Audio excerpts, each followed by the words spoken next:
कितनी एकादशी है? जम के बोलो। 26। जो भगवान विष्णु के पास जाकर निवेदन करी थी वो निर्जला थी, निर्जला। इसलिए सारी एकादशियों में निर्जला एकादशी की महत्वता शास्त्र प्रमाण करता है महाराज। पर हिंदू धर्म के 3 व्रत ऐसे बता दिए जिन व्रतों का पुण्य समाप्त नहीं हुआ, प्रबलता में बढ़ता गया। पहले नंबर पर एकादशी, दूसरे नंबर पर प्रदोष और तीसरे नंबर पर शिवरात्रि।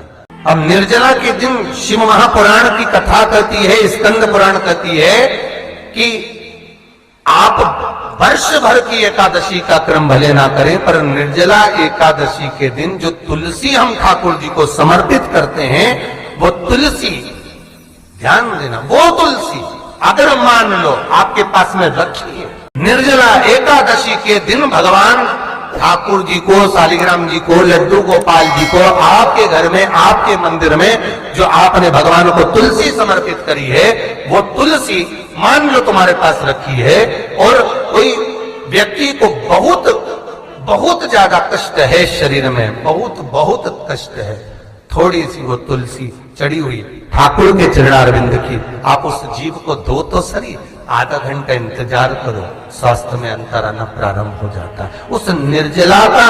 क्योंकि निर्जला ऐसी एकादशी है जिसने जगत में जाकर, देवताओं के पास जाकर निवेदन करा है जग कल्याण के। जितनी भी माताएं एकादशी का व्रत करती, बहुत ध्यान से सुनना आज की कथा को, शायद जिंदगी में मिली ना मिली, और ये कथा का रिश्ता तो बहुत ध्यान से सुनना। स्कंद पुराण यहां तक कहती है कि इस कथा के चरित्र को जो श्रवण कर लेता है उसको 26 एकादशी करना भी नहीं पड़ती। इस एकादशी की केवल ये कथा सुनकर ही वो तर जाता है।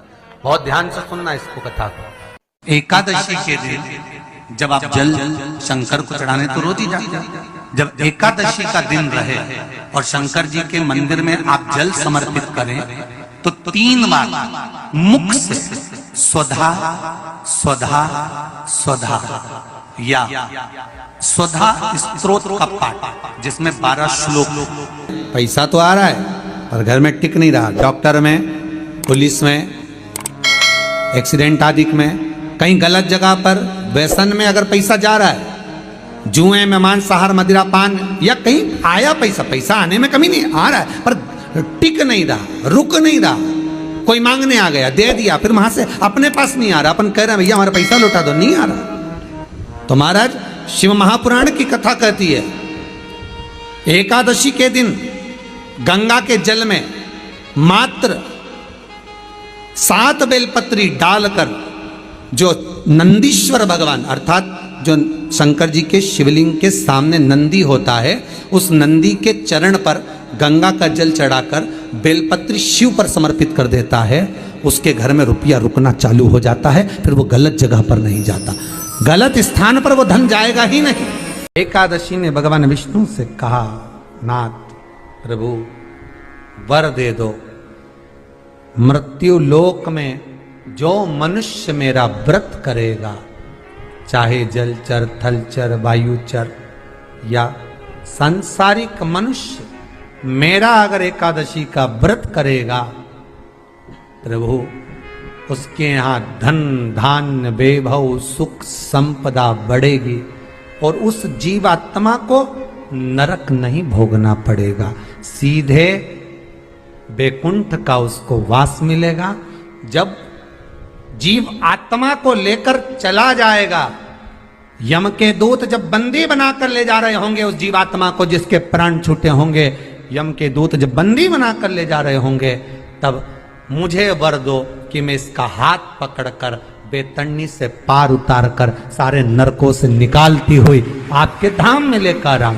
भगवान ने वर दे दिया, तथास्तु। हे एकादशी सुनो, मृत्यु लोक का मनुष्य अन्न का त्याग कर कर, क्योंकि अन्न में एकादशी के दिन पाप पुरुष रहता है, अन्न का त्याग कर कर एकादशी के दिन जो मनुष्य तुम्हारा व्रत धारण करेगा, उस व्रत को करेगा और उस व्रत को धारण करेगा, उसकी मनोकामना पूर्ण होकर वो मेरे ही धाम को जाएगा।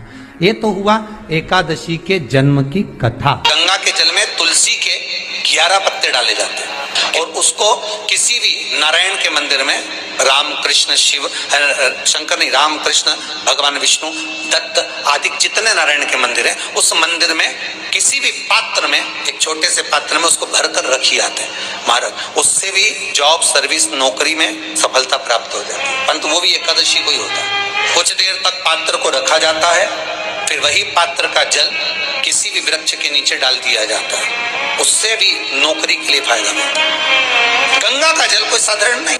दशमी, एकादशी और द्वादशी, इन 3 तिथियों पर एक रोटी में थोड़ा सा मीठा रखकर सोमक पितृ का नाम लेकर यदि गाय को खिला दिया जाता है, तो अगर कोई पूर्वज प्रेत योनि में भी पड़ा हुआ होता है, भटक रहा होता है, जिसको पिंड नहीं मिला, जो अचानक मर गया होता है, अधोगति में चले गया होता है, उस जीव की मुक्ति दशमी, एकादशी और द्वादशी, ये 3 दिन सोमक पितृ का नाम लेकर रोटी में, पूड़ी में मीठा रखकर अगर गाय को खिला दिया जाता है, ये 3 दिन तक, तो वो पितृ कभी भटकते नहीं है, उनको मुक्ति प्राप्त हो जाती है, मोक्ष में।